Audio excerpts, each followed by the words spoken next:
short demo to understand what are we going to cover in this full batch. And today's demo session will be a place where we will discuss and we will set a baseline. And from the next week, that is from Saturday, from next weekend, we would be starting with our class one. So today is just a demo class. Today I'll be showing you a couple of examples as well for network automation. And we will also be having a Q&A at the end of today's session. So feel free to clear all your doubt and get a basic understanding about what is network automation. In the same call today, at the very end, I will pass it on to my backend counselor. He will be talking about the schedule, pricing, the other features that you get once you enroll to the batch. So stay tuned till the end of this session and you get all your answers cleared, whether we provide the home lab, whether we provide the remote lab, do we provide the notes, do we give you the access to the recording. So all the basic information you can ask at the end. The first for the first session would be technical, so we will be more focusing on the technical part. The last 30 minutes would be all your management related queries. So you can directly speak to the counselor and he will give you all the detail in the same meeting now. All right. So, so we can get started now. As you know, this is a webinar or this is a workshop to understand the network automation. When I say network automation, we are automating the network devices. It could be the switches, router, firewalls. It could be SDN technology. It could be any vendors. It could be an application automation. It could be, let's say, a basic day-to-day activities or automating a basic activities. So we are discussing from the network side of automation. So we would not be doing any automation related to, let's say, there are a lot of automation available. That there can be software automation, there could be server automation, there could be DB automation. We are talking from the network perspective, right? So what are the things that we do in the network? Like could be configuration of a network, could be let's say troubleshooting. It could be let's say uploading of some license, or it could be let's say onboarding to the controllers, or it could be any day one, day two, such kind of activities. So this is going to be interactive session. I would like to keep this question to you guys, that what are the traditional activities that you still do at your workspace related to networking. So what do you have any or you can also let me know, do you do any automation at the moment in your organization, or it's a very new topic for you, never been into automation, never did anything. So you can unmute yourself. There is a unmute button. Go one by one, and you can be more precise to technical part, right? So you guys can unmute now. So take some time. We can understand what is your understanding here. It's OS upgrade, uh, Okay. like doing the pre-checks, OS upgrade and post-checks. We all have been doing manually so far. So I think there is a scope of automation in that space. Yes. So how do you do the pre and post check? On the device, we pull all the hardware information and the existing configuration, take a snapshot of that configuration, and check the log messages. Yeah, I Any mean, alarm? I mean, how are you doing the pre post using any third party tool? No, direct CLI commands.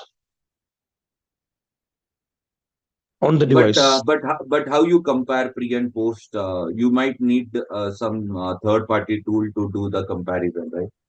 No, we have been doing it manually. Okay. There's no third party for security purpose. There is no third party tool involved in our organization, so See, it's all manual. this is where we need automation.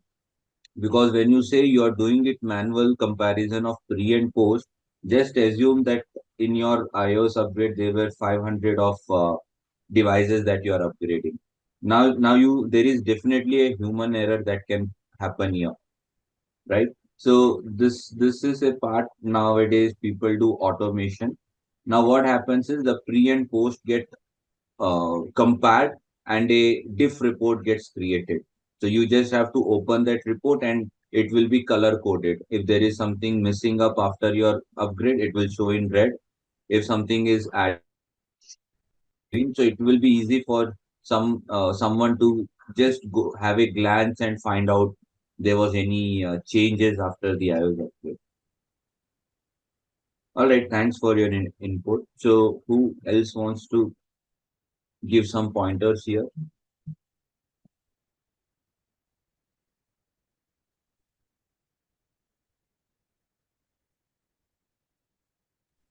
ACI port provisioning, ACI static binding is a huge task. Okay. So ACI automation, these are done via the API methods. Okay. So ACI automation, SD-WAN automation, even this like Meraki or we have SD access that is DNAC. So these are all done via the API method. Basically, any front end technology like Palo Alto, F5, LTM, FortiGate, they all can be doable via API method. It's also called REST API. So this we have in our curriculum. So when the right time come, I will be also explain you about this automation. They're doing F5 automation using Ansible, using a GitHub repository. Hmm. So I do not understand a word from that, but it's necessary. Yeah. So for F5, when the configuration management is to be done, there is a package called Ansible Galaxy package. Okay.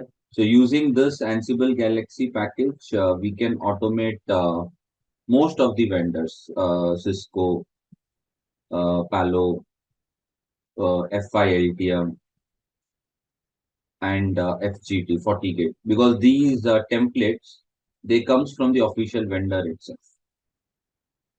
The official vendors are preparing the templates for Galaxy and contributing in the marketplace of Ansible. So most of the configuration, if you see been using Ansible, that is because they are coming from the official vendor itself. Okay, so we have the Ansible Galaxy as well. Okay. I'll give you the examples for Palo Alto configuration, Cisco, FGT, and LTM. Okay, what else? New device configuration means we are if we are integrating a new box inside the network, all the base configurations are I think they can be generated via scripts. Yeah, so any configuration, if it is a restoration or if, let's say, you have an Excel file with all the IP list, username, the configuration to be pushed. So just write a single script and call that Excel and configure it on 100 of new devices. So straight away approach. So one Excel can have all the information which you can push it via script.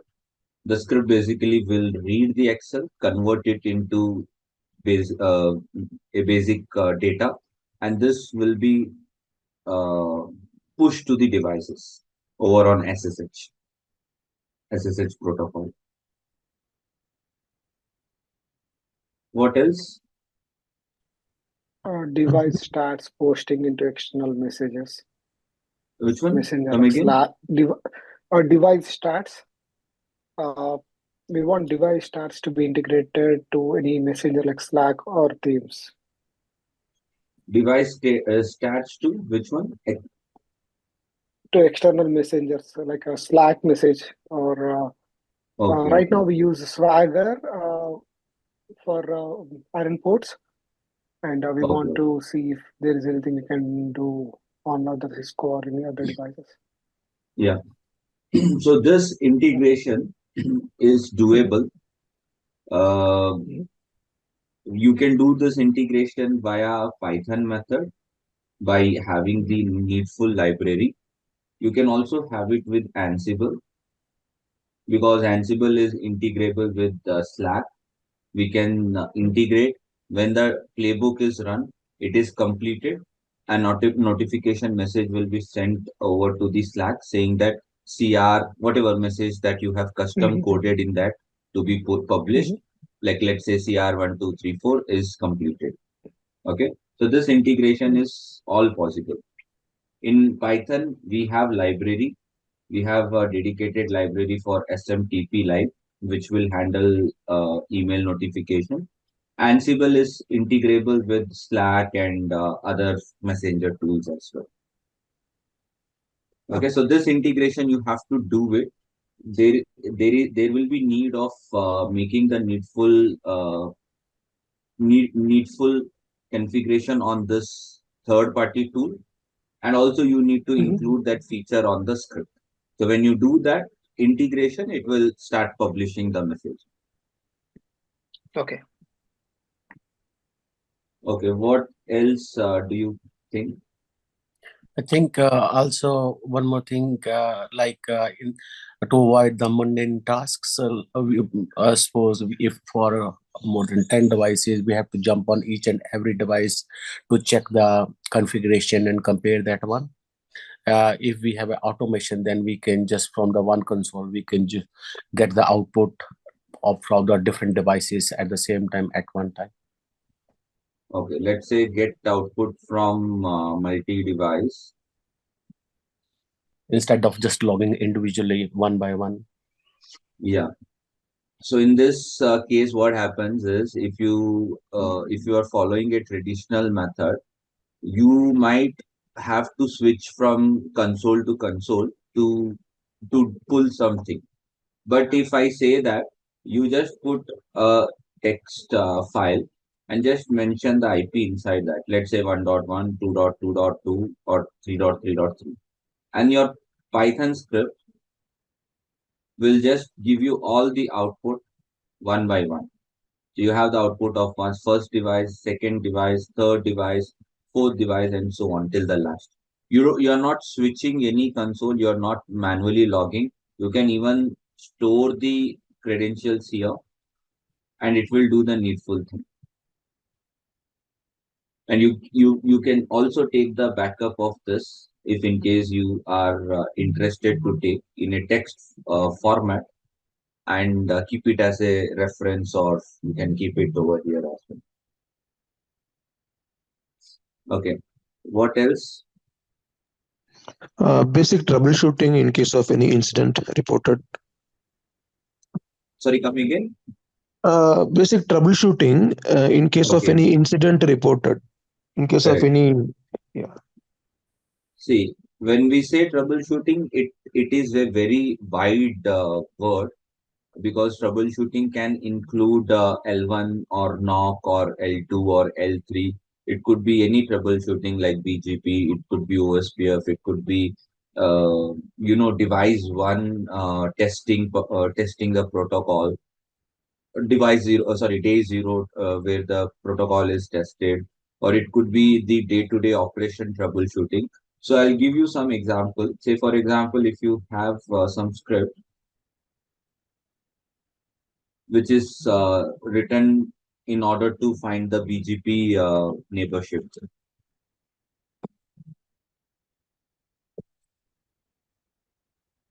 Okay, BGP neighborship. So in this case, what happened is you just run the script, and since all the devices, BGP devices would be uh, listed, it will give you the result directly, and you will immediately get to know which ISP or which neighbor is down, and then you can accordingly raise that particular ticket with those ISP. In some cases, what happens when we get a site isolation, we waste our time in order to find the right device IP, then log in. Then might be there could be another device which was down. So we spend a lot of time. Instead, if we had a script and we had the device, the BGP devices in that text file, we can immediately get which ISP went down, and without any making wastage of time, we can raise ISP, or we can might be push it to the next team and they will take care of it. So that is one troubleshooting example. Similar way, sometimes what happens is, uh, let's say it's like the uh, the software part of it. Software part, like if you know iOS files, like for an example, let's say 17.19.4, which is for ISR 4K devices. Now, when the developers are working on this code, they would like to check the protocol testing, if the protocol is working in a normal behavior. Or let's say in your scenario as well, you're already running some protocol. You're running a protocol on this particular version on this device, but you want to test it properly, whether you have a virtual link with this IP, or you have any neighbors which is down. So, so in the first scenario, what happens is you have to check the output also. Might be if you get the output from 10 BGP router, you have to open those 10 notepad and see which went down. Or you can generate one report as well and see that. But sometimes what happens is you want like an automated process. So there is a Python module, Python framework which is called PyATS. This is used by the Cisco's internal team as well. So this is a regression testing solution. In this, what happened, you have to only mention that learn OSPF, and rest it will do. What it will do is it will behind the scene run all that 100 commands which is present in the devices for OSPF protocol. So you might have seen that when you do show IP OSPF and put a question mark, you will get a lot of recommendation. Similar way, you put show IP interface OSPF question mark, you will get some more recommendation. So there can be more than 100 such command which is supported in OSPF. Similar way in BGP also you can have the other 100 commands which are supported in BGP. But you manually cannot go and trigger this 100 of command. Or if you go with the first approach as well, you cannot expect writing all those 100 commands manually.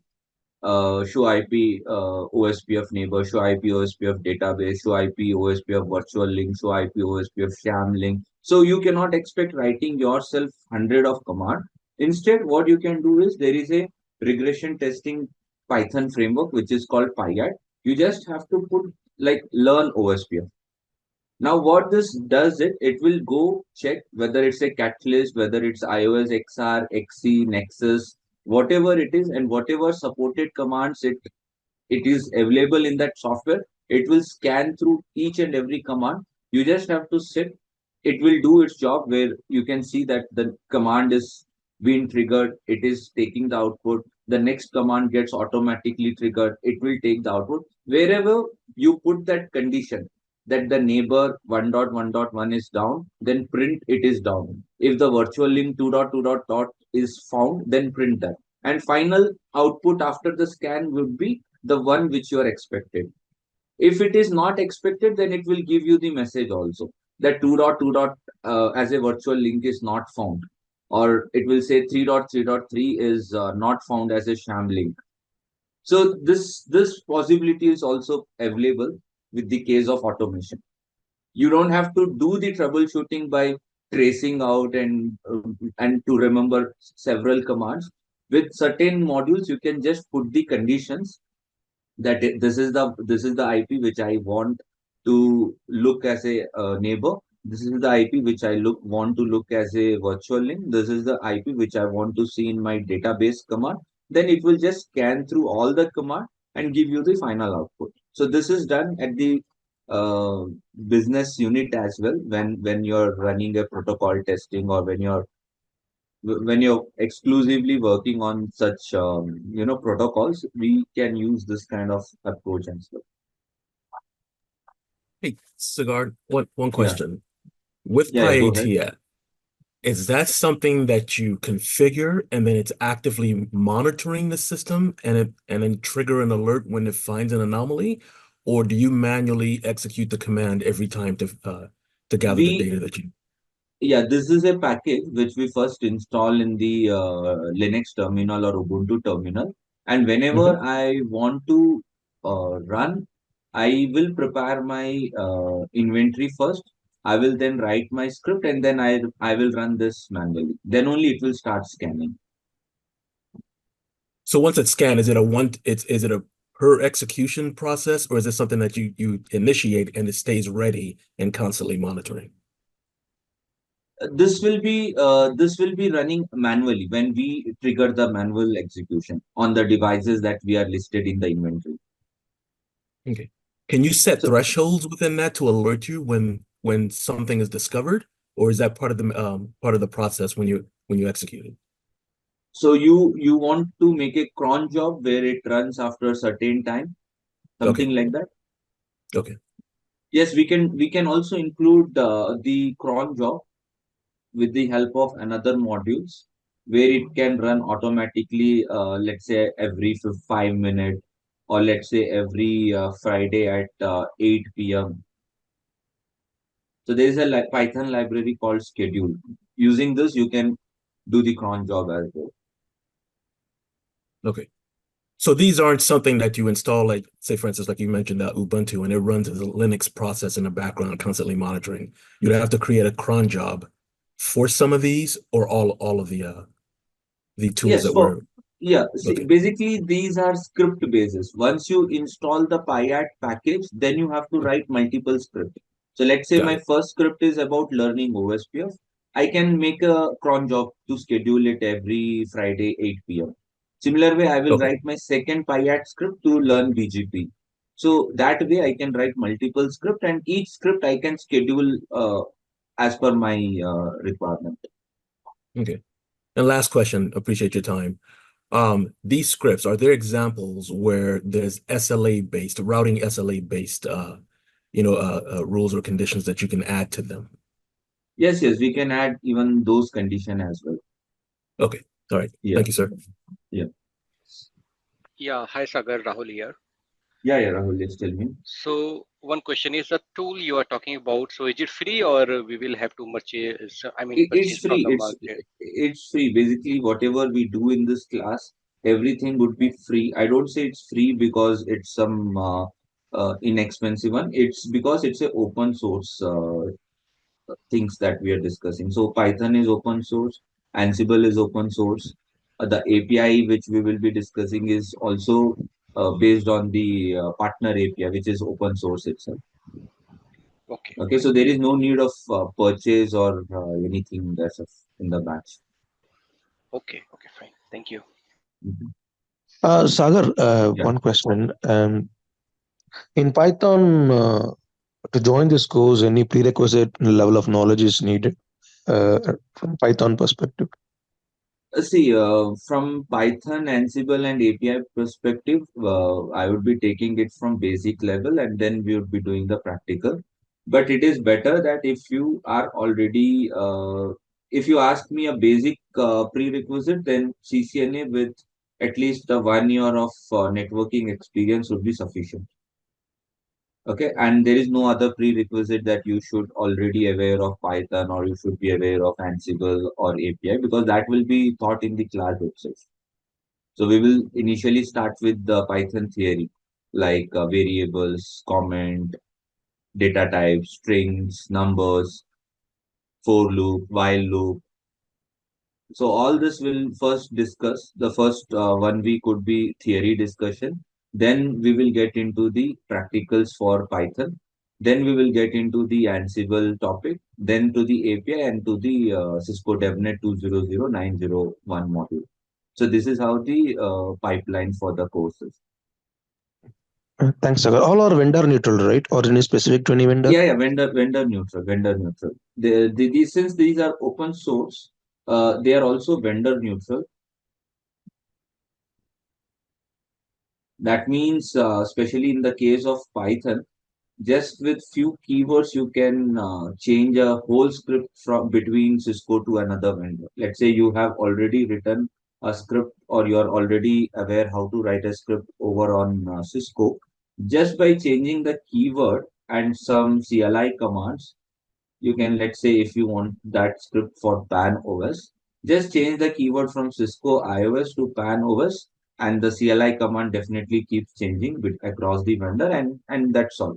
You don't have to write the whole new set of functions, new set of blueprint for Palo Alto or Cisco or F5. Just 2 to 3 minor things which you should know where to change and what to change.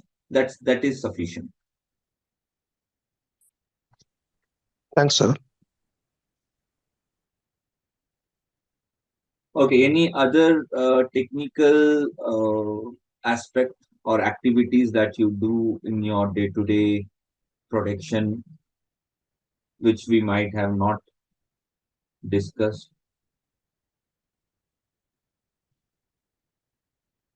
Have you ever been asked to generate customized report? Let's say the management wants to know what iOS version are you running across on, let's say ISR 4K, the current iOS version, because might be they have a plan to upgrade them, or they just want to see the bandwidth, could be CPU, could be the RAM, or could be the hard disk of, let's say, all the FI LTM. So Sagar, one query here. Yeah, Like suppose we want to find the serial number of the SFP that we are using in the particular node. So can we mhm. find, like, so inventory multiple outputs we see, right? For each port Correct, we get correct. the SFP serial Yeah, number. that is what I was coming to. So let's say if someone asks you to get all the serial numbers, Yeah. okay, serial numbers, or could be the chassis number, or let's say all the other information like current iOS. So definitely, which command would you go with? You would go with show version if you're Cisco user. Now this command will give you so many of lines, like 20 to 30 lines it will give. That is not called a report generation. I'm talking about a customized report. So customized report in the sense with very specific and very particular inputs only. Might be I am having my own format, serial number, host name, device type, chassis number, and the column base. And I want actual data only to be on this Excel. I don't want the entire whole lines to be getting copied, because I am sending this to a management, right? Or could be they ask me to create an interface report across thousands of device, and tell them the free ports available. So these things comes usually, right? So these are all customized report example which you can create using the regular expression.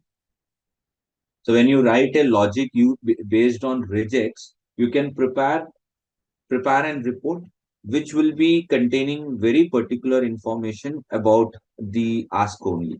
So in the case of interface free port, you will write a logic in such a way that it will fetch all the information related to the free port only. So let's say, I'll just give one example. Let's say this is an Excel file. So you want your Excel to have few content. Let's say you're keeping it host name. Let's say the management IP address.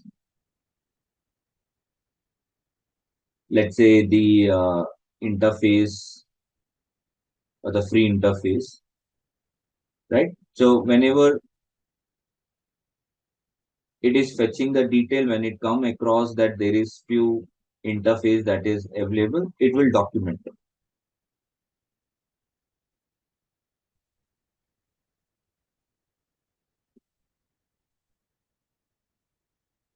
Something like this. You basically don't want that output of show IP into brief pipe include down, which will still give you a native format, output format. So we don't want that. We want it to be customized report, which is very, very professional and very clear. Like what does it mean? So this can be created with the regular expression. This is also part of our class. This can be accumulated with an Python library called RE. Okay, and already Python has it inbuilt as well. So this library is inbuilt in the Python scenario, and we with the integration of RE with Python script like NetMiko or NEPAM or Nornia, we can easily make such customized report. Okay, so this is few things which we have touch based. If you have anything top of your mind, you can let me know. Otherwise, I'll go to some example scenarios and then I'll hand over to my backend counselor and he will give you the details about the course and all rest of the things. So you have any other things top of your mind from the Right. technical? Yeah, go ahead. Yeah, one last question. You mentioned the spreadsheet. Is it possible to use a spreadsheet where we input data into and use that to deploy or configure, provision a switch out in the environment? Okay, so you mean to say you want to have a spreadsheet which will act as a source file and that's gonna have all the details like the device IP, the username, password, the configurational line, correct? Right. All the SNMP information, basic That, VLAN setup, yes. yes, and then you want to have it called under your Python script, and that would be going directly to the devices. Let's say if it is a SSH, let's say for the first device 1.1.1, you have SSH. So it will contact the device 1 over on SSH1. Let's say it's Right. the second device. You want it SNMP. That would initiate via SNMP. Okay. So this way you can do it. You can read from Excel, and that is doable using modules like OpenXYL or Excel RD. Okay. So these are some of the Excel Python libraries. Do you guys understand what is library? Yes. Okay. So someone who is very new here, let me tell you, when you open up the Android phones, there is something called Play Store, right? So you go and search whatever you need over here because not all the apps comes pre-installed.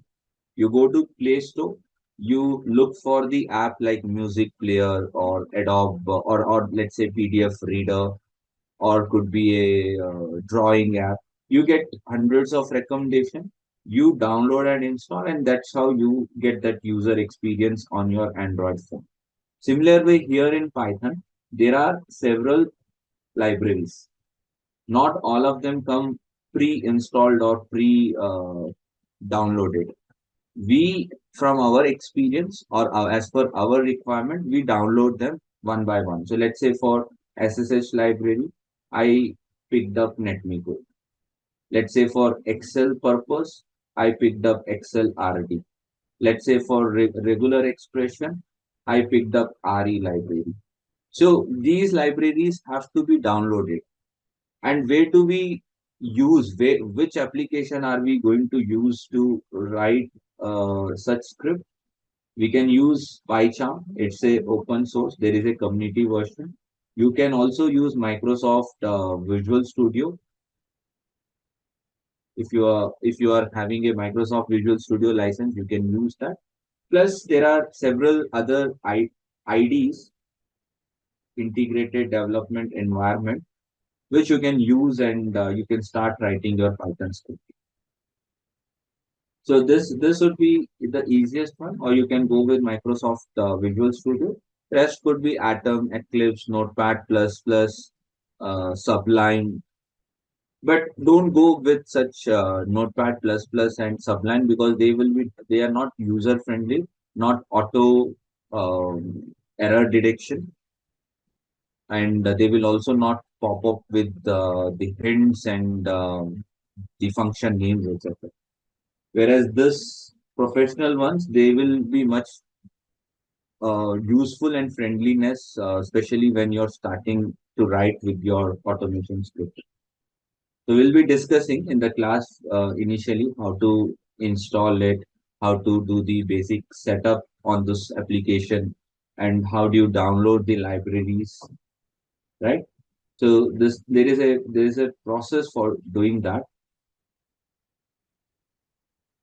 So let's say tools required. You need your programming language.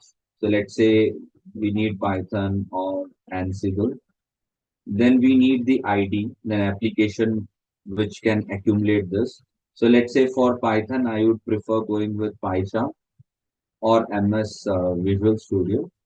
For Ansible, PyCharm and Microsoft Visual can be doable, but with certain sort of customization. If you want to go with Ubuntu, then that would be the simplest option. You can go to the terminal and you can install Ansible, and you can run all the playbook directly from the terminal itself. How do you put the libraries here?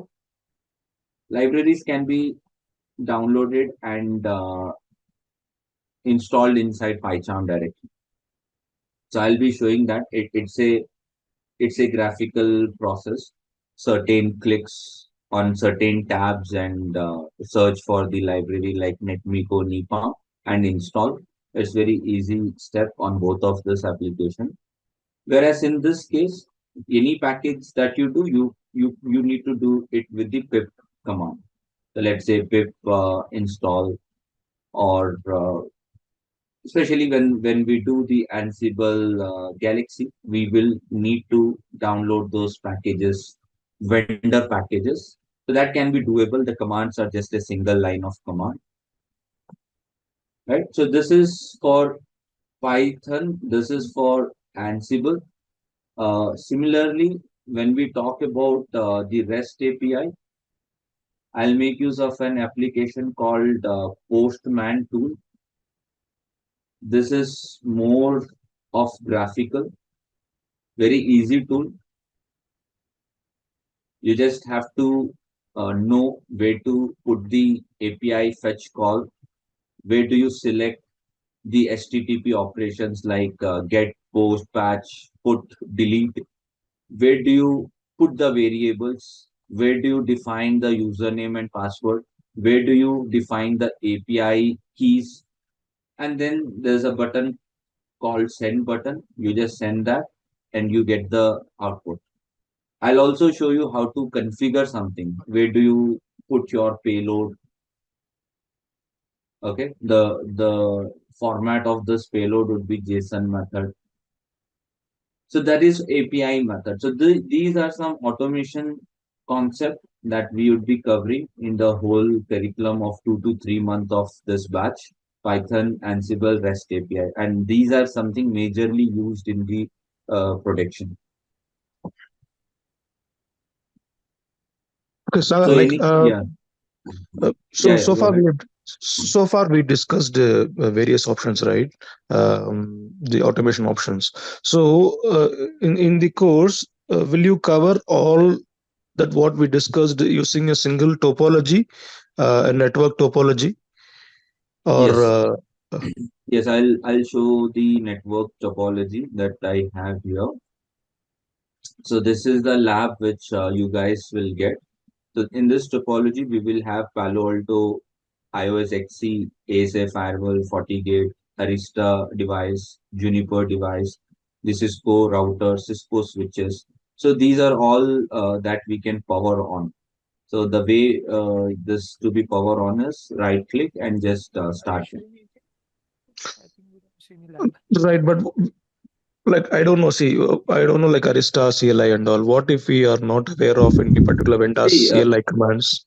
yes. So in this case, especially in the network automation course, we will not be dealing with the CLI of the devices. Only on the day one, we have to do the management IP configuration, which I have already prepared in the document, and I'll be explaining on the class one how to do and where to download that document.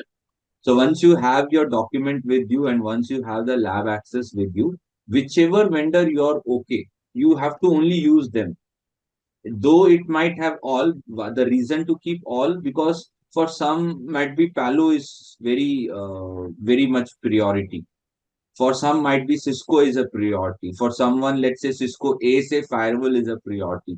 So I have prepared all the management config and documented in a PDF.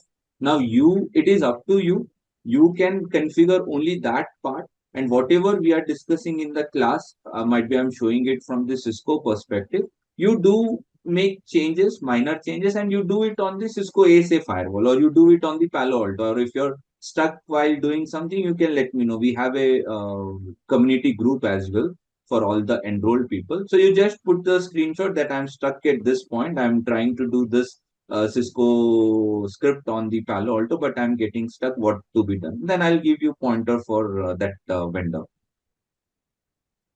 Oh, okay. Okay. Thanks. Thanks. Yeah. Yeah. It's just minor changes out of 100%, just 2 to 4%, which you have to change. I can show you the example script also, which might be I have prepared ones for one of the batch. Let me show you. Hey, Sagar, one question. Yeah. Yeah. Go ahead. Now, how do you size your Python or Ansible server? Will you provide I guess a guideline for sizing? And is it resource intensive, which is why I'm asking? See, the server which we give will have enough bandwidth. So you can run Python, Ansible without any issue. And you can do this automation on number of devices as well at a time. So is that your question or? Yeah, that plus the fact that let's say you have an environment where there's hypothetically 400 devices, right? And you need to run a script that touches all 400 devices. That I'm assuming would be resource intensive. So for that type of environment, what type of resources do you build or add to the server so that it can accommodate those types of demands? Yeah, see, when you run any automation, when you trigger the automation script and when it start making SSS, it will directly be also hitting your CPU and the RAM of that server, right? So make sure whenever you're doing it on an shared server or something, you have a better resources allocated on that server. So if you ask from our side, on the network journey side, we are giving a high number of RAM and CPU. Let's say we are giving it 64 GB of RAM and around 16 cores of CPU dedicated on the user machine, so that parallelly 10 to 20 users can do without any glitch. But in the case of production, when there are thousands of users, they might give us a server which is only capable of 2 to 4 GB of RAM and with two CPU.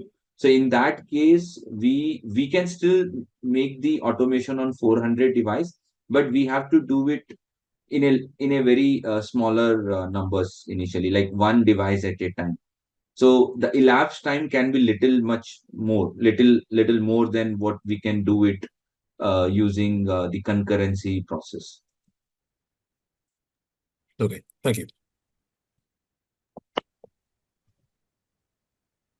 Sagar, in this automation, network automation scope, uh, do we need to like what is the the future like? Do we need to keep on learning new stuff, particularly in this automation, or what is the level that is sufficient? You would say from your experience and your expertise. Could you please advise like what do we need on? I know we need to keep on learning stuff, but specifically when it comes to automation, what is the future scope here? Like what is that we need to survive in this? Uh, See, in the case of automation, what happens is there is always uh, the things get revised, and when the things get revised, the previous thing get obsolete or deprecated. So if you're in the automation field, might be today you start with something, might be after 1 year the things should have been deprecated, and you should know the new things that has come up. So one example was when sometime back Python 2 version was running, the scripts were written in Python 2. Now let's say they are the Python 2 version got sunset and the Python version 3 came. Might be they do not have a skillful resources who are well versed with Python 3. They are looking in um, the engineers database, or they are looking outside their enterprise to hire Python 3 engineer who is good, well versed with Python 3. So there is your scope coming in. Now you already is aware how Python 3 works and what are the new things added up in Python 3. You already worked a lot of scripting in Python 3. You can clear those interviews very easily and you can demand very good packages as well. So that is where the scope lies. The things keep changing. It's not like our networking thing, like whatever you learned OSPF BGP 20 years back, that is still running today. With some changes, with some improvement, with some deprecated. But in the case of programming, the things happens very faster. Like just in a course of 1 year, 2 year, lot of things would have deprecated and lot of new things would have come up. So that is good as well, because when things changes rapidly, the demand also rises. okay. Yeah, Nexus device can be added. It is not added because we give the same as a home lab. If in case a student machine is capable of running, we give this to them as well. So what would happen if we had all the different things? It can make a problem in some of the student machines.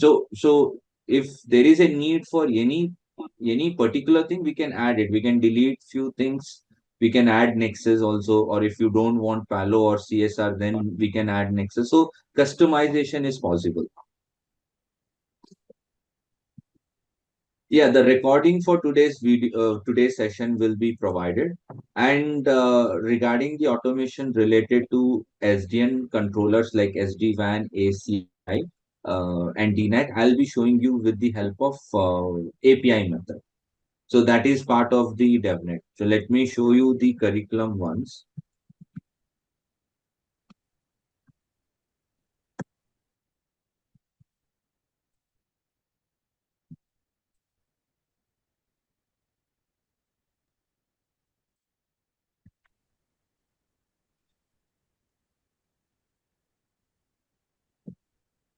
Just a minute.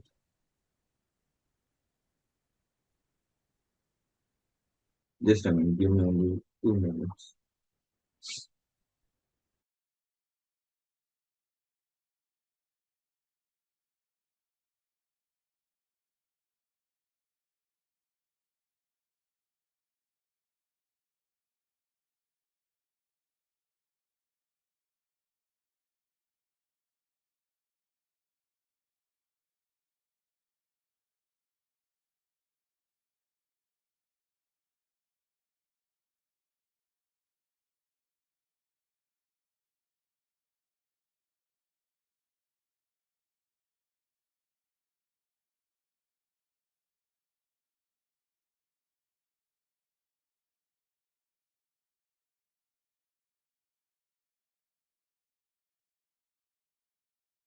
I hope you can see my screen. So this is where the course outline is. So we will start with Python theory initially for a week. Then we go to Python library where we cover all this Python libraries. Then we go to the Ansible. So Ansible we cover the playbooks and the Ansible Galaxy AWX integrated with GitHub repositories.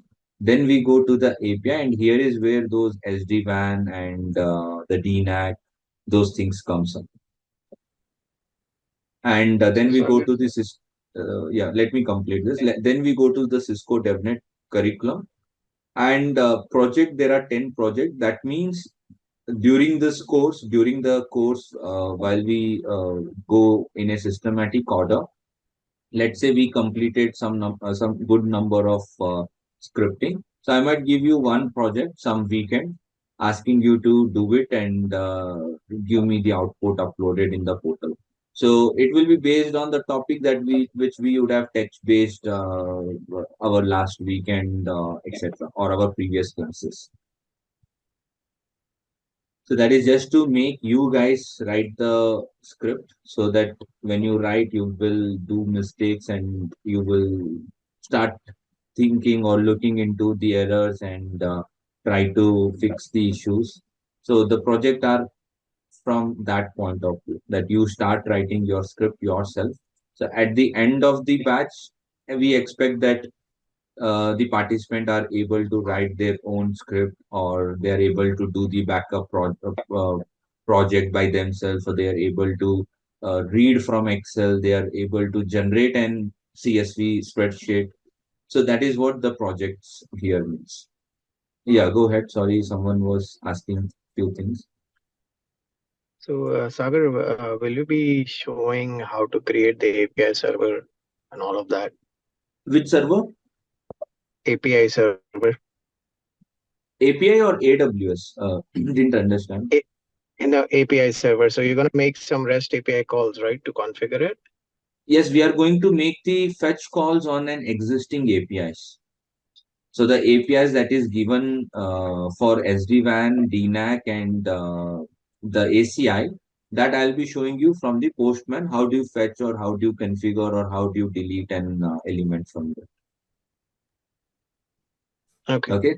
Yeah, these APIs are available. These APIs are coming from the vendors directly. Understood. Understood. Okay. Hey Sagar, one Yeah, yeah. question. Just like for the DevNet associate course, so do you recommend some official material, or can you provide so that we just cover the theory basis before go to the practical? Yes, yes. I have prepared one short note for Devnet, though there will be also an official book of some 800 pages. It's there in our Google Drive. So you can read both. And also in the class, I will be taking topic by topic. So it's very easy topic. A Devnet is like a multi-question format. There are few sample practice set as well, which I had kept in the website just for your understanding purpose. Just a minute. So these are multi question type of pattern for this.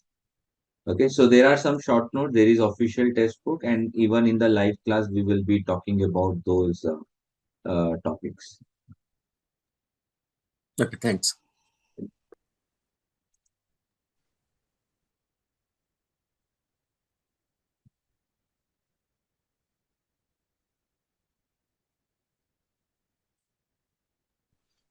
Sagar, Yeah, go ahead. regarding that particular lab that you shown, if someone you have taught some so I mean having access to their devices or what exactly would be I mean only on weekends or every time I'll be. You mean to say our lab, right? Yeah, I mean, lab is accessible all the time or what exactly? Yeah, it will be accessible for you for next 6 months. Once the course we start, for the Mhm. next 6 months, we give you 24 bar 7 access.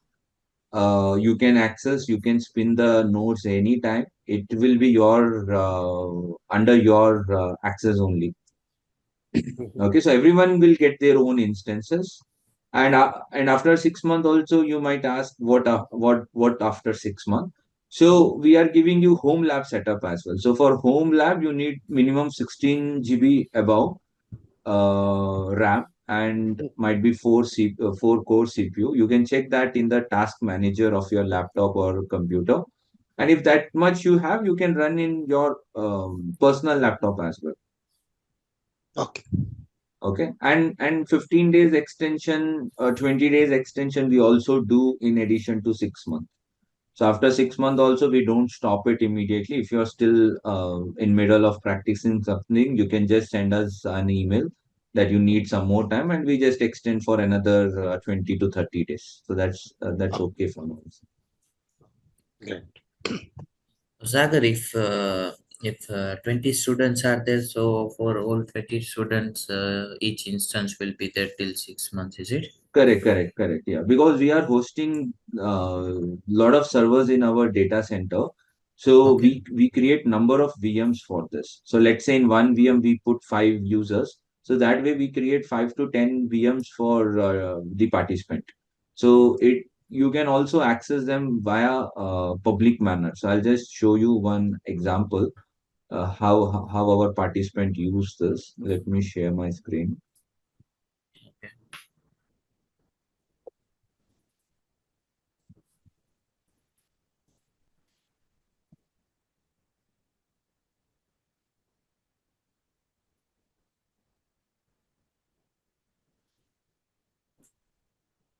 Yeah, so if you see this is a front end facing the you get this kind of login prompt. This is basically Hmm. browser based, not an application based. There's no need even if you're using your um, let's say office laptop or something, we give you one public IP. When you put that public IP, you get this kind of credential which we give you over on email. You get into your instance, and your instance you are working on it. So similar way, there would be other users who would be getting his own credential, and his work is not disturbing yours, and neither yours would disturb the one. This is your instance. You can delete, you can add. There could be other images as per if the participant wants Nexus to be added, or if a participant wants something else. So we will do that provision also. You can add your own nodes as well from the backend. So let's say you wanted Okay. another pair of Juniper, you can just add it. See, now this is the one. You can just do the cabling to our DHCP server, and then you can power on and you can do the management, and you can write your script and do the testing. Okay, And so can it's we very get user friendly. I will be giving you the demonstration of the touch and feel on our class one. I'll show you all the basic thing, how you power on, how you bring up console, how you copy paste the config from our management document to the CLI. Because on the day one, there will be no configuration on them. They will be blank device. So you have to put the management interface on DHCP, and you have to configure the SSH keys, line VTY, and username and password on them.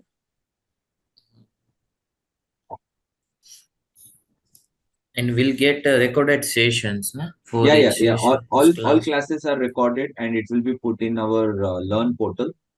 That access will be lifetime access. The video access is a lifetime access, not for certain duration. That will remain, and inside that itself, you will have a link to our Google Drive for all the notes or API Postman collections, the different files and software, which also you can access and download it anytime. That all access is lifetime, is it? Yeah, that will remain access. Only the remote lab, the servers, that will be for 6 months. Then you can ask for some days of extension. And if you want to have it on your home lab, then you need at least a 16 GB plus with 4 core of CPU. Nowadays, most of the laptops comes with 16 to 30 GB as well. So easily you Yeah. can run in your home lab itself. Will you be allowed this UNL file to be downloaded? Yeah, you can take if you just, let's say if you have EVNG or any other platform, I can also give you the UNL also. Just it's Okay. a single click and I can give you that. Okay. Okay. So that and all are very And user friendly in the emulators. okay.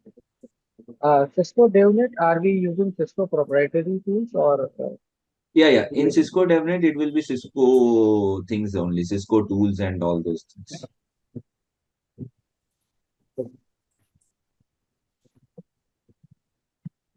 because what we are running as automations for all kind of modules in the network. Okay. Let's say Yeah, that that we, is why Cisco Devnet, I have kept it from the certification perspective. That is the okay, fourth module. Our first 2 to 3 module are device neutral. okay, So yeah, so someone who is looking for interview or upskillment, for you, this first 3 module will help. For someone who is looking for the certification, for you, the fourth module will be helpful. So this is all part of single package only. okay. Okay, so do we have any more question before I pass it on to the counselor? If you have One any question. technical question, you can let me know. One question, Sagar. Like, Yeah. so what we cover in the whole class is the whole course is that kind of advanced level, or how do you fit that learning, intermediate level or advanced level? How do we See, call that? this will be basic to advanced level. Okay, so considering the participant are unaware of programming, so we will start with the basic level and we will touch the topics till the advanced level, creating rejects, creating Ansible Galaxy, deploying AWS. Those are not a beginner level actually. That's the advanced level. So it So reflects the production environment, right? What the yeah, task yeah, we do, yeah. same we do in production also, right? Exactly. Whatever we do from our practical after completion of theory, when we start writing the practical, you can try it on your prediction also. But first do it on the lab, then you do it in the prediction because I don't want any kind of disturbance in your prediction due to not understanding the topics. Thanks, All right. Sagar. See, I'll give you one example. Say, for example, this is one script. First, what we will do, we will have line by line orders to understand what it does and things. Say, for example, see in this script, I think this script I had written for FILTM. I was telling one point that these scripts are device neutral. Now, this is for FILTM. I don't want FILTM. I want Cisco iOS. So what I will do, I will change that device keyword. I'll say it's a for Cisco iOS. This is coming from here. Let's say my credential for the Cisco device is admin and Cisco, which I will show you how to put this local username and password. And let's say there is something to be pushed up. Let's say I want to push a few commands to the Cisco device. So you create that file. You just say that this is the file that you want to push it, right? So what you do, you go and take that path, system path, let's say music. This is the system path. To put any system path, you copy paste it.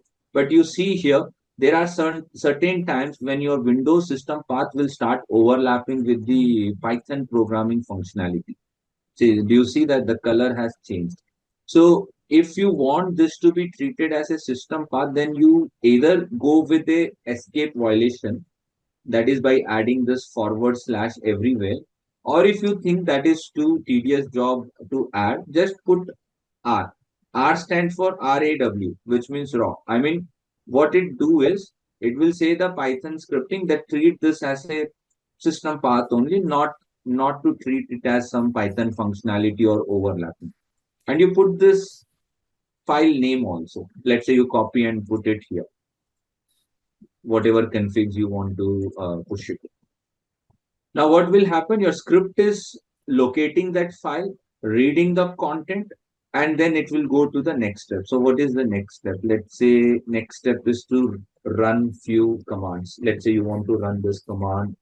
You'd like to run some show clock. You would like to run, let's say, show version, and then this is send command. And if you want to take the backup can also be generated. Let's say you want to take the backup somewhere in this location. Okay, same approach. You put R to avoid being getting them overlapped. Backup, let's say output. And what device is this? Let's say it's a single device. So you put as a single device.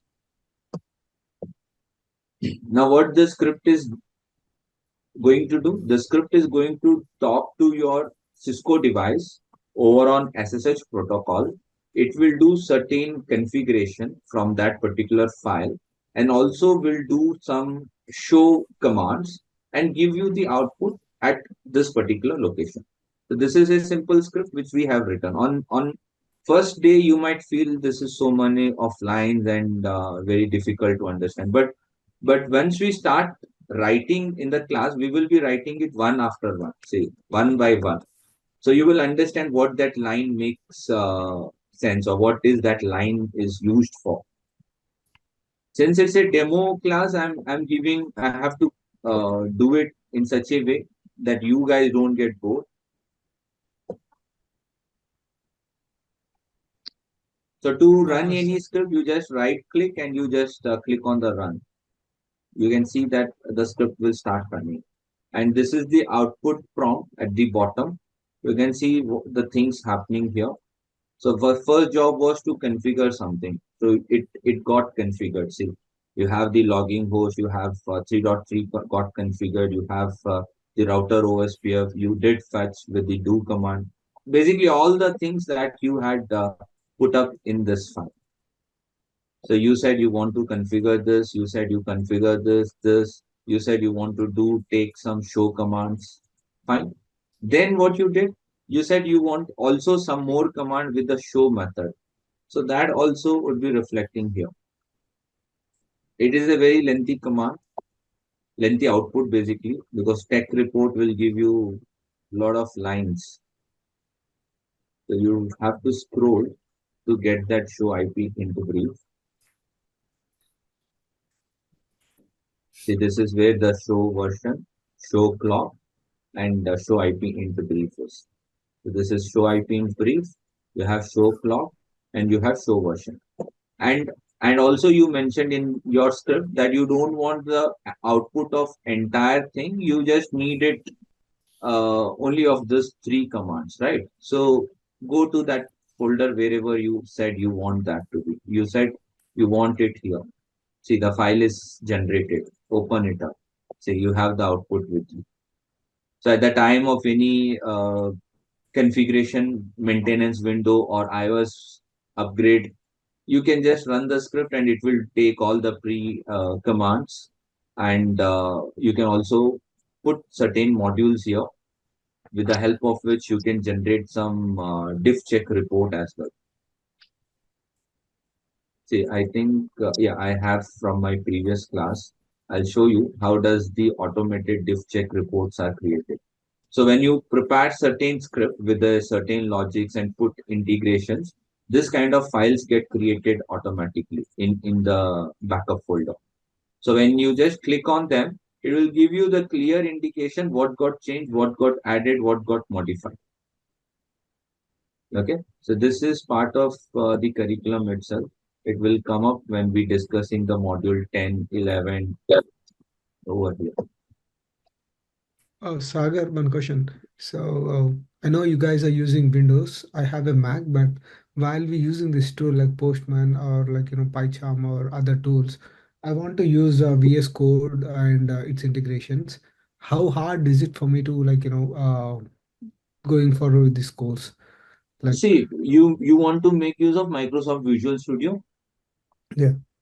it is the same thing. I mean, if you put Microsoft Visual Studio, you just have to put the installation of those plugins. That's all. We can install all the things that we do it in the PyCharm. Here in PyCharm, it could be bit different. So we go to file, we go to settings. Under the Python interpreter, we install all the packages this way. Yes, yes. Okay. In the Microsoft Visual Studio also there are certain options which I will tell you. There is option to install or download the Extensions. Yeah. yeah, extensions, correct. And then we just execute it. That's all. Yeah, but It's not only almost the same only. okay, but not only the PyCharm, but do we have any other things? Like initially, I had a difficulties of like running the labs on my laptop because it's in a different format. Like I have a Mac, right? So Mac has a different kind of running that running that labs OVA file. So, but now I got it working. But going forward, do we have anything? If I face anything similar to that, you guys help us with installing or like some kind of troubleshooting. Definitely. We have a backend team dedicated for that. So whenever you Mm. come across any issue, you can send us email and our backend will help you. Yeah, but it's okay. Is it okay, right? So to have a Mac, but Yeah, having a Mac. See, Mac, the problem with Mac is with M1 and M2, which don't support virtualization. So if you are yeah, planning to have the home lab setup, those are the two chipset which don't support virtualization. We can't do anything in that case. I think M3 supports virtualization and it should work for M3 chips. And if you yeah, have a Mac with Intel chip, then there is no problem. We can run virtualization using the VM Fusion software. You need to have license for that. But yeah. Okay. okay. Apart from that home lab, do we need anything else for like No. There is no other dependency. If in case Okay. you're trying to install our package in your laptop, only the thing that you need is for MacBook VM Fusion. For Windows, VM Workstation will also work. Mhm. And the OVA file which we give you, it's a 30 to 40 GB with all the softwares inside it. Mhm. And the tools like PyCharm and Microsoft Visual Studio. So these also comes with all the operating system these days. So you can Okay. check, let's say PyCharm. They comes with all the major operating systems. Same goes with Microsoft Visual Studio. So this is for Windows. There is a Mac. There is a Linux. So Okay. most of the things are operating system neutral as well. There is no dependency. Only except that M1 and M2 chip don't support virtualization, and there you might have to face few problems if that is the one. Okay. Okay. Yeah, no problem there. Yeah. Thanks. I would want to ask one So, thing. For like you told like as a prerequisite we need to know about the CCN and those things. But apart from it, in terms of the programming side, any kind of prerequisite will be there. No. From programming, don't worry because as I put here, Python theory will be your first step here, basic step. So here we will be discussing all the short exercises and few examples for each topic. So after this only, we will be going towards the library with the practical. The reason Okay. for telling CCNA and 1 year of networking is because you should know what is IP addressing. You should know what, Yeah, correct. yeah, the basic management or VTY. When I say OSPF, you can at least recall what is OSPF. Someone who doesn't even know or hearing the word OSPF of BGP for very first time, for him, though we don't need to be expertise in such thing, but he will not be able to understand what are we trying to discuss. So just a basic CCNA, and even if you have 6 months to 1 year, is sufficient for this course. Okay. Okay. Thanks. There are two quick questions from my side. Yeah, go ahead. Okay, so the projects that you're talking about, right? As you said that you have like 10 projects that you will give us. Yeah, So would correct. that cover security hardening as well and automation plus the automation? These are from the automation, and this could be something which we would have discussed. So I would have combined 2 to 3 different case studies and ask you to write. Say, for example, if I ask you to prepare an audit report to collect the CPU RAM from Palo Alto. Okay. So we would have discussed this for Cisco. And we would have discussed it from interface shutdown method. But I would revise that in such a way that where you start referring to the previous class, plus you put your own logic to do something from your side as well. Okay. The Okay. other thing, will you be touching on the Yang file, netcom file, and all of that Yeah, correct. schema? Yes, correct. So that will come when we would be discussing the DevNet part. So here we have the Yang model for RESTconf and NetConf, and we'll be showing you the scripts for the both. Okay. Okay.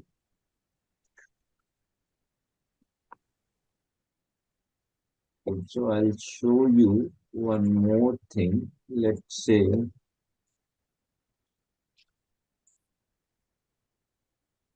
so this is a script for regex writing. You can see the number of lines it goes, 60 to 70 lines. So initially we start with few lines. So this is at least might be third or fourth day when we touch this. First class we only will have 10 lines, but then eventually the level increases. So this is a script for regex, regular expression, where you capture two commands and then you put some regression or the regular expression logic, and then you generate some CSV spreadsheet. And this is the headers of the spreadsheet. You want to capture host name, you want to capture IP address, the subnet mask, iOS version, the uptime, the serial ID. So the logics are put up inside this. So let's say backup folder. So this is where you want to generate that file. And this is the device with you. So if you have any number of device, you can keep adding to it. So what you need to do, you need to bring up your device, do the management configuration, and make it and pull the IP in detail which you have. Let's say you got 72 from the DHCP. So update your script. So I have two devices, 59 and 72. I have the credentials here. I'm fetching the two output at the real time, and then I am writing the regular expression to fetch the uptime, then to fetch the host name, to fetch the serial ID, to fetch the management IP, to fetch the subnet mask, and to fetch the current iOS version that it's running. Then I have put the logic. If the file is already present, then don't reprint the headers. Otherwise, what will happen after every device, the headers would be reprinting, and my CSV would look too much of with the junk information. So I will make a way. My CSV is generated. One header will be there at the first time, and then only the data keeps getting accumulated.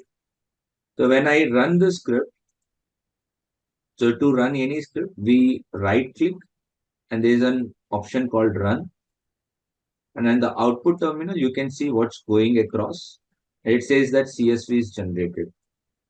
See, there is a file now. And when you open it, you should be able to see the information. So this came in a real time. There is no data stored. There is no file created. If you want, I will redo one more time. I'm deleting this file. I don't have any file created pre-handed. All the thing is inside the script. The file also gets created instantly when you run the script. The SSH also happens on the real device. If you shut down the device, the script will start failing, saying that the device are shut down. So the device should be on. The script is prepared. You just have to run it. Rest all will be taken care by the script only. It will only create the CSV file the way when you run the script. So when you open this, the file is ready. This is ready to import now or email. You don't have to delete or you don't have to do any modification to it. You have the host name, you have the IP address, You have the subnet mask, you have the current version. Now it is up to the management to decide whether they want to go with M6 or M9. You can also see the uptime. You can also see the serial line. So this is just like 2 minutes. You got your output generated. So this is with the help of regular expression. When we talk about, when we start with the Python package, so it will come somewhere under the NetMiko scenario, where we will talk about the creation of the audit report and the customized report. Module 10, 11, and 9. This is where it will come.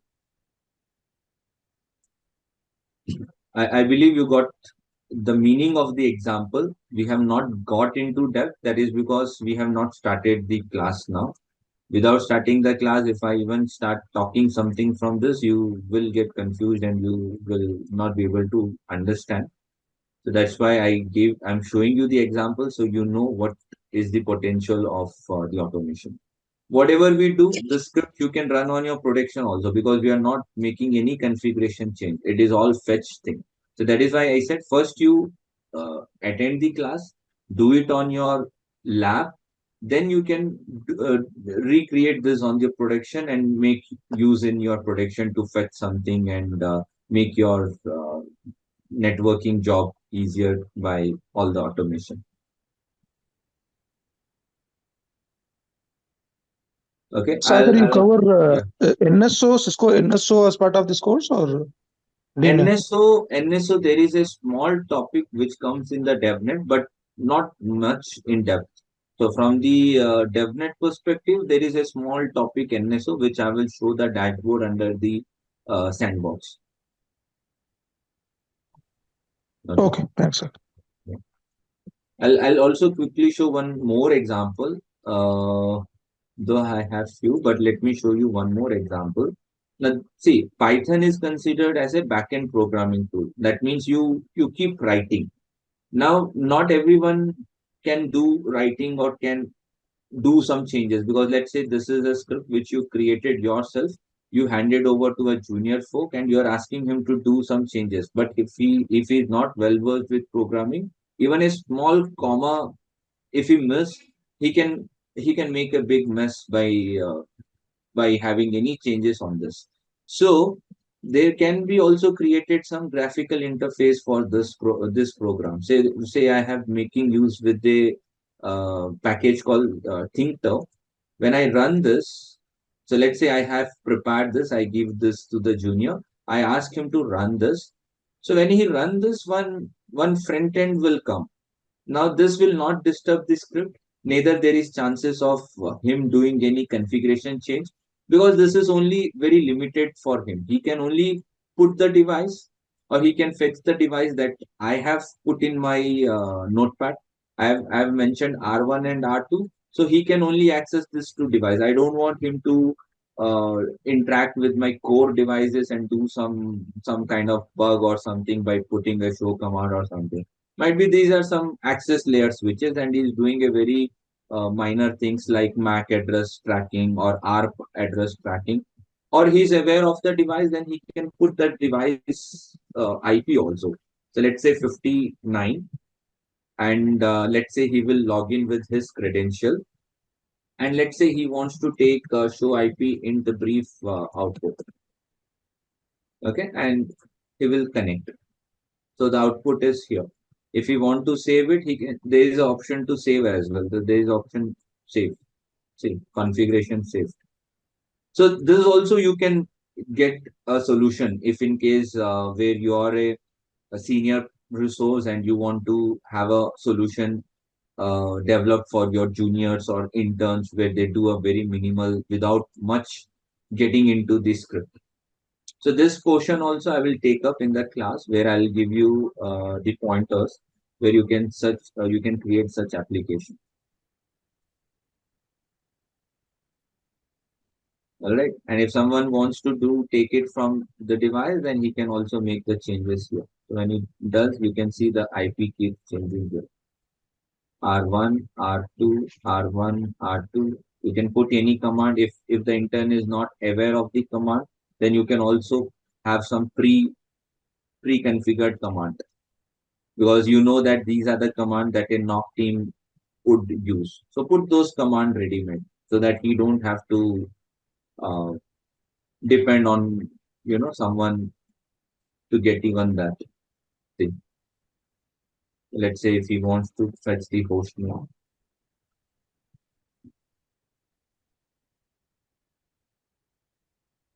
the host name R01, show clock,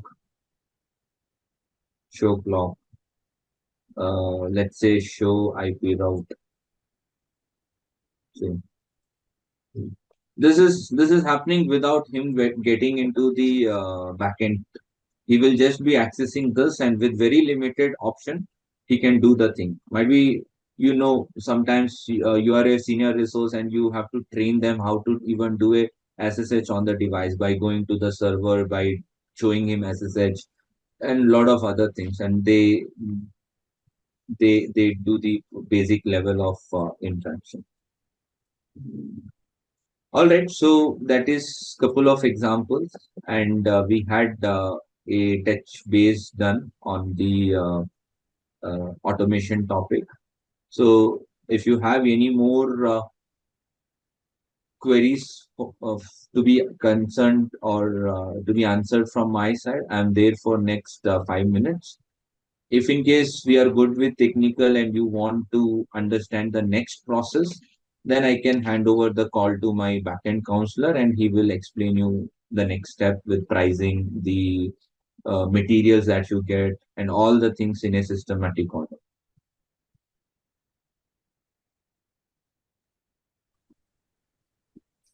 How many use cases we are included in the Yeah, use cases we will be touching almost 100 plus here, because if you see this, these are a drop down menus actually.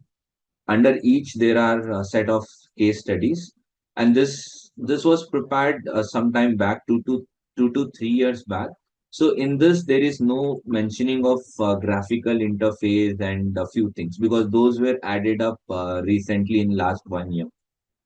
So you can see that even in last 2 years, or because I was giving this delivery from last 3 to 4 years for network automation.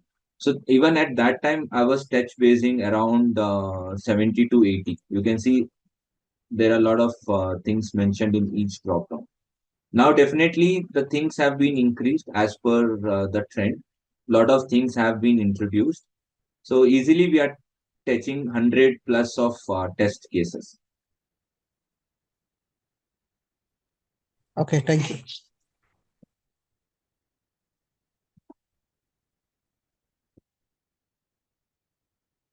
Okay, fine. Then, without any further ado, Sajid is the backend counselor here. He takes care of all the admission process. So he will give you all the clear explanation now on the onboarding process and how the things work. So, Sajid, you're in the call. Let me pass on the host Yeah, to you. I'll be taking from here. Yeah, okay.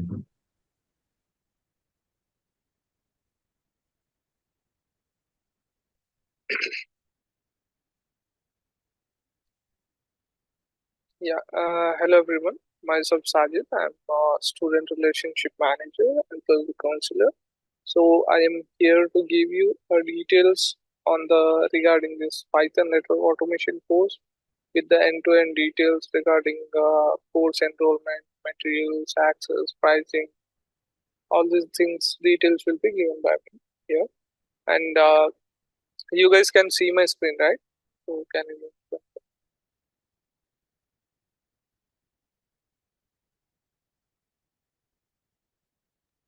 Yes, we can see it.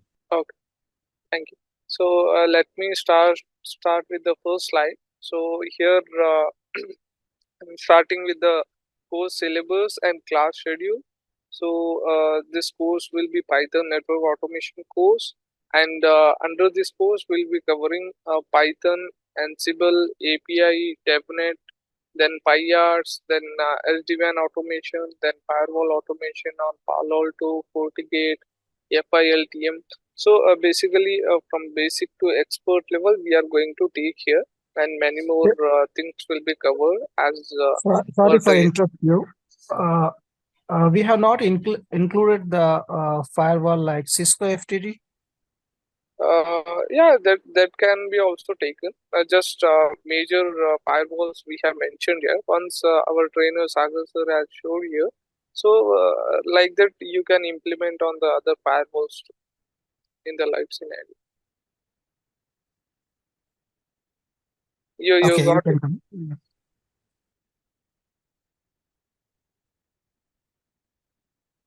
Okay. So like our sir said, so we'll be going to cover all these topics, and multiple things more will be covered here in this course. Okay, and regarding class schedules, so this will be going to be a weekend back, Saturday, Sunday, from morning 8:30 a.m. to 10:30 a.m. IST Indian time. Okay, and the course duration will be around 3 months. It will be going to take to complete overall course. Okay, and let me move towards the next slide. So here I will be giving you details regarding course enrollment and access details. Okay, and access, what we are providing is like you'll be getting the web portal access. There you will be getting the actual live class recorded version. Means what you will be attending the live class, that recordings you'll be getting on the portal.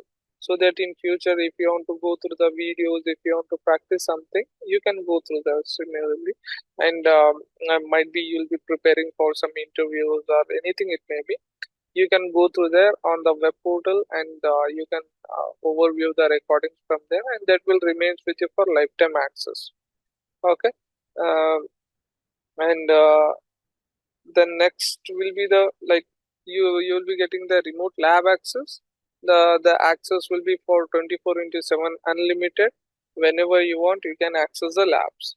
Okay, and the lab access duration will be for 6 months, that you can access it totally remotely, 24/7 unlimited. Whenever you want, you can access the labs.